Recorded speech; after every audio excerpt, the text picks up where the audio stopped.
নমস্কার। আপনি কি ভাবছেন সেটা শুধু আপনার ভেতরেই সীমাবদ্ধ নয়। আপনার প্রতিটা চিন্তা, অনুভব, মানসিক অবস্থা ধীরে ধীরে প্রতিফলিত হয় আপনার সন্তানের ভেতরেও।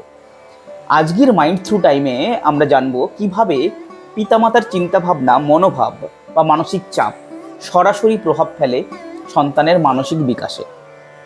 আপনি যদি প্রতিনিয়ত হতাশ, রাগান্বিত, উদ্বিগ্ন থাকেন, আপনার সন্তান সেটাকে নর্মালি গ্রহণ করে। কারণ শিশুরা দেখে শেখে, শোনে শেখে এবং তারা অনুভব করে।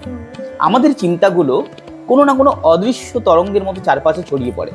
তাই আপনি যদি নিজের মধ্যে নেতিবাচক চিন্তা বহন করেন, সেটার ছায়া আপনার সন্তানের চিন্তাতেও পড়ে।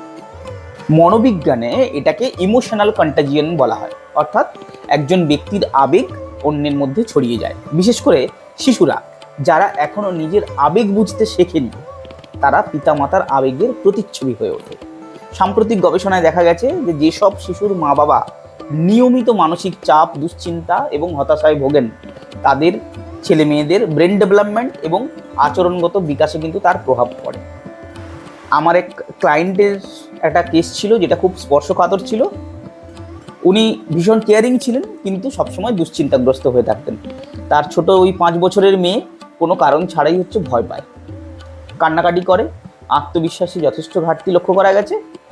যখন আমরা কথা বললাম, যখন বুঝলাম, দেখলাম শিশুটি নিজের নয়, বরং মায়ের ভেতরের ভয়কেই ধারণ করে চলেছে।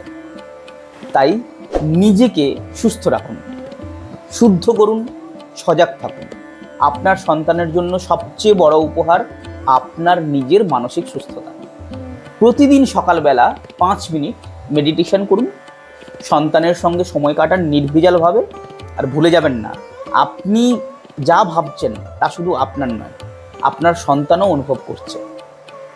আপনার চিন্তা আপনার সন্তানের ভবিষ্যৎ গড়ছে প্রতি মুহূর্তে। এই ছিল আজকের মাইন্ড থ্রু টাইম। পছন্দ হলে শেয়ার করুন, সাবস্ক্রাইব করুন। দেখা হবে পরের পর্বে। ধন্যবাদ।